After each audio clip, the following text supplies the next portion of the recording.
여러분 안녕하십니까, 이영선입니다. 오늘은 클럽 스포츠가 대세라고 하는데 과연 그럴까 라는 제목으로 이영선의 성동원도 시작하겠습니다.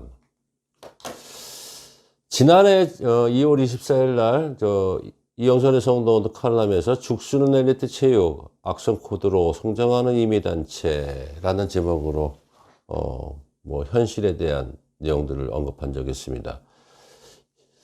지난번에 이 내용을 발표하고 난 다음에 3월달인가 4월달인가 스포츠 혁신위가 생기더니 정말 이하고 비슷한 내용들이 또 발표가 되더라고요. 그 역시 자꾸 제가 얘기하는 이제 헬마우스인지 참 이러면 안 되는데 하는 좀 웃음의 내용을 좀 접하고요.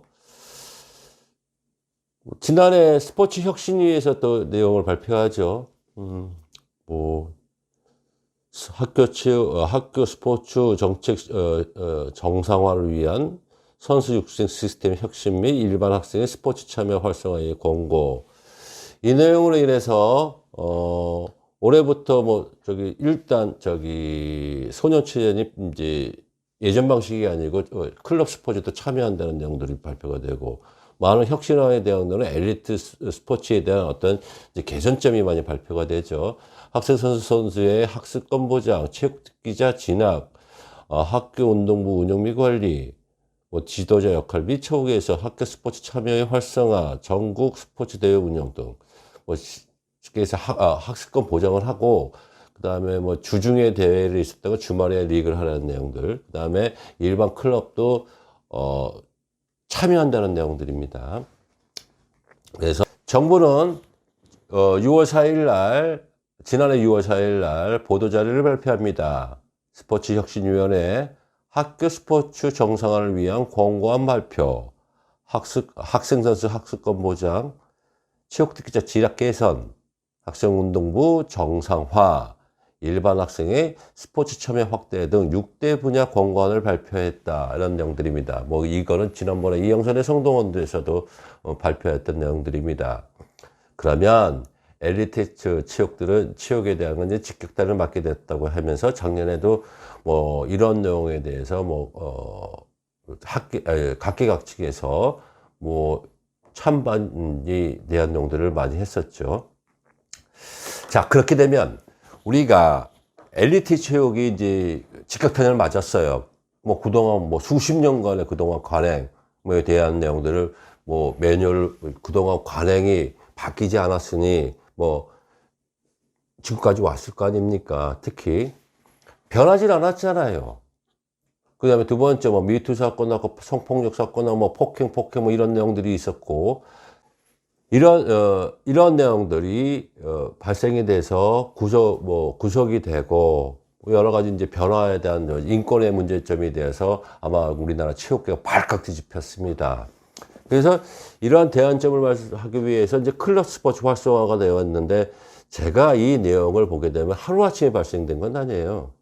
수 없는 기간, 제가 10여 년간 이 내용들을 매뉴얼로 해서 계속해서 매뉴얼로 해갖고 만들려고 진행을 하고 있었습니다. 그런 찰나에 이제 데드가 이제 시점이 왔다는 얘기죠. 그래서 지금 이 내용은 어떤 거였었냐면, 우리 황대호 의원이 그때 유튜브 방송 내용에 대해서 좀 캡처한 내용들인데, 자, 출구 전략은 좋아요. 근데 출구 전략은 엘리트 체육은 단절하고 스포츠 클럽으로 가야 되는 건지. 자, 좋습니다. 선진국 체육계를 문화를 해서 진입하는 건 다 좋은데, 이 내용을 볼게요. 일그러진 어린 스포츠 꿈을 펼칠 수 있는 희망으로 누가 아이들을 학교 밖으로 내몰았나. 참, 이게 또 찬반 여론들이 그때 있었죠. 축구 클럽은 학원, 교육기관도 아닌, 그렇죠.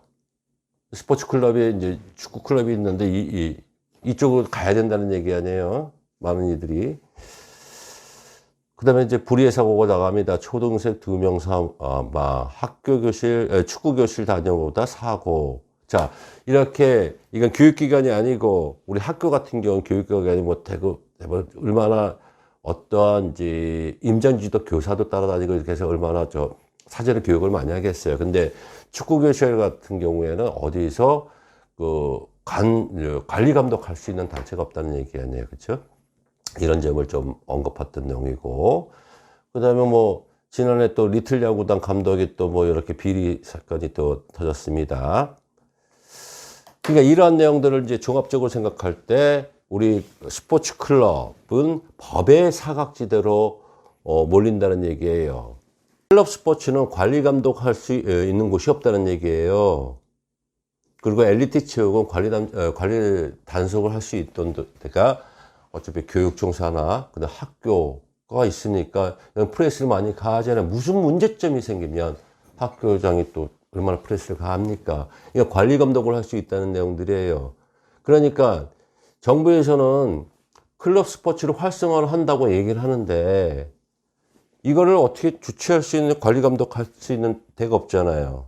두 번째, 우후죽순 이렇게 이제 생기게 되겠죠. 클럽들이. 특히 뭐 우리 같은 경우에는 유소년 야구도 생겼고 리틀 야구도 있고 많이 생겼습니다. 물론 리틀 야구는 우리나라 야구 발전에 비단 역할을 많이 했습니다. 그런데 리틀 야구 또한 클럽 야구예요. 이걸 누가 관리 감독할 거예요? 두 번째, 이걸 또 여기에 또 진입을 못했던 또 클럽 야구가 또 유소년 야구가 또 생겼죠. 또 이 리틀 야구는 유소년 야구를 또 무시합니다. 여긴 또 클럽이라고 하면서 참 그런 얘기 들으면 진짜 기가 막히죠. 어쨌든 간에 이런 문제가 우후죽순 생기다 보니까 관리 감독 문제가 생긴다는 얘기예요.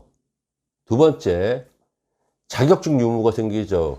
응? 지난번에 어디 지방에 갔더니 그 리틀 야구 소속의 감독이 유소년 야구 감독에 대한 문제점을 얘기하는데, 그래서 제가 한기로 흘렀습니다. 왜냐면 당신네들 10년 전에 리틀 야구가 발전이 됐을 때 초등학교가 되게 그렇게 대결 현상이었었거든요. 초등학교는 엘리트, 여기는 클럽이라고 하면서. 그때가 벌써 10년이 지났다.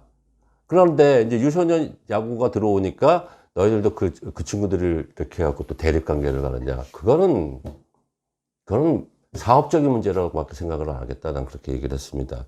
그러니까 이제 이런 문제점이 이제 자격증 유무 문제가 있겠죠. 근데 자격증 유무는 다 있다 그럽니다. 뭐 대한야구 소프트볼 등록을 한다고 하니까 뭐 그 문제 차치하고, 그 다음에 지도자 자질에 대한 문제점들이 발생이 되죠. 뭐 이런 것들도 뭐 여러 가지 문제점이 있는데, 여기서 제 팩트는 뭐냐면 학교 체육에 문제점이 생긴다고 해서 자꾸 클럽으로 유도하는 건 좋은데 이거 관리 감독할 때 할 수 있는 장치가 없다는 얘기예요. 그래서 제가 이런 거는 어떻게 돼? 클럽 스포츠를 하게 되면 교육부나 교육청에서 의무적으로 등록을 하고 관리 감독을 해 주셔야 돼요. 그래야지 이 클럽 스포츠가 삽니다. 지금 상황으로 가게 되면은요, 이거 법의 사각지대로 전락할 수밖에 없어요. 누가 책임을 져요? 이런 문제점을 좀 개선해야 되는데, 지금 정부에서 클럽 스포츠를 자꾸 유도를 하는데 이게 과연 엘리트 체육에 대체할 수 있는 대안이 될 수 있나, 이런 생각이 좀 듭니다. 그래서 정부에서는 제가 지난번에도 언급했나요? 칼럼을 쓴 것 같은데, 우리가 유치원처럼 유치원도 교육청이나 어떤 거, 유치원은 교육부가 교육청의 관리가 대상이고, 어린이 교실은 이게 지자체의 또 관리단체가 돼, 이게 또 부서가 헷갈리게 돼 있더라고요. 그래서 이거는 클럽 스포츠 단일화로 해서 교육부나 교육청에서 감독을 할 수 있는 그런 어떠한 제도가 돼야지 우리 클럽 스포츠가 발전하지 않겠냐 생각합니다.